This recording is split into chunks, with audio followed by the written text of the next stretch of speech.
According to my calculations, the Earth Stone must be around here on Skull Island, the home of the Eighth Wonder himself.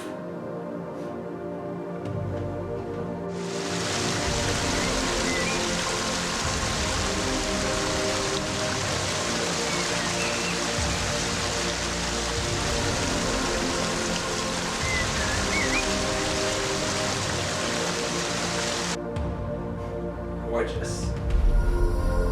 It looks much more gorgeous than in the movies.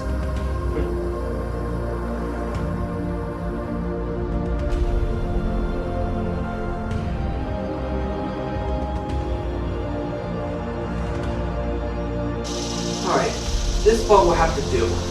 And before I find the Earth Stone, I'm thinking of doing a review with a friend of mine who wears a long sleeve black shirt and wears sunglasses.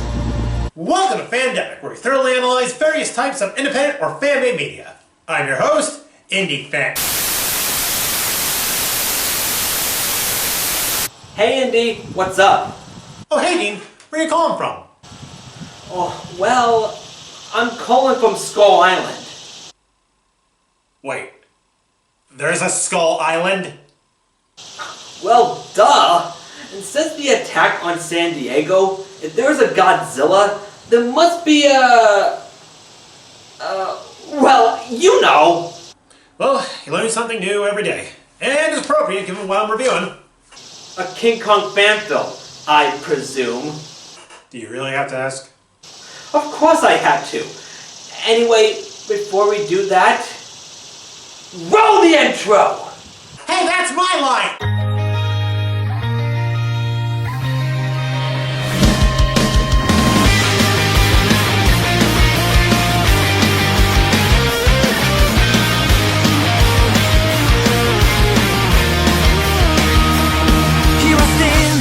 Once again, got my fate in my own hands. So alive, I will rise, gonna take another chance.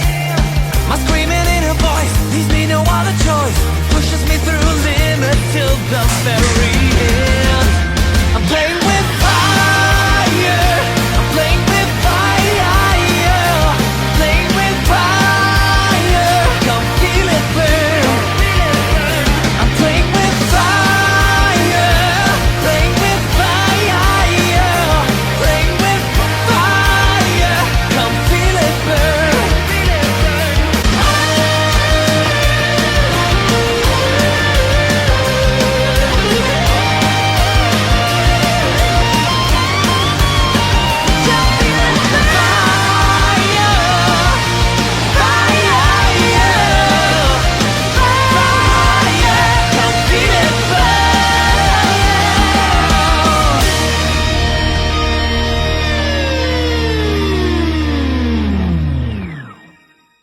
Welcome to Fandemic, where we thoroughly analyze various types of independent or fan-made media.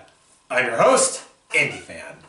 Since this is another King Kong fan film review, you're probably asking, which one is this? Well, I'm glad you asked. Last year, during my Season 2 run, someone by the name of loschrod Productions asked me to review his adaptation of The Eighth Wonder more than once. Well, loschrod, today's your lucky day because we're going to be looking over the loschrod Productions adaptation of King Kong. Roll the footage! Another thing to note, the movie is in another language, so do bear that in mind. So the movie opens up at a dock. Just like Big Jack Films! Anyway, we find a woman... Wait, where do they find her? I mean, at least in Big Jack Films' adaptation, it was explained even in the 1933 film, despite it not aging well.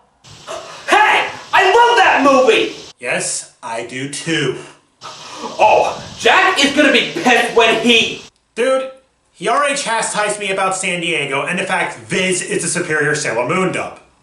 Which it is. Alright, fair enough. So they rescue the woman from the plot hole. And we find out what happened to the woman to get her in this predicament. And it turns out her name is Ann Darrow. Called it! So Denham offers Anne a job to work in his documentary.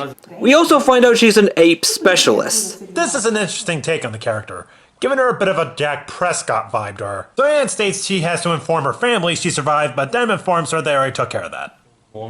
So we then cut to Denim revealing the inhabitants of the island. Well, if you ask me, the creatures here seem pretty peaceful. And we find the first problem in this film. He's blatantly using stock photos for transition. I mean, why not use stock footage? Looks more believable.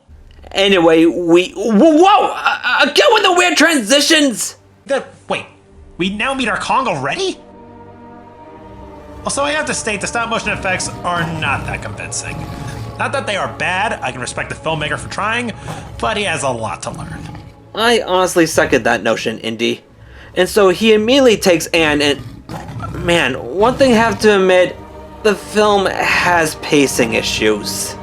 Another thing I have to note, the audio is too freaking loud! So I then cut to the crew, only for them to find Anne is missing. So Kong chases Anne, and that's it. This has been another pointless moment.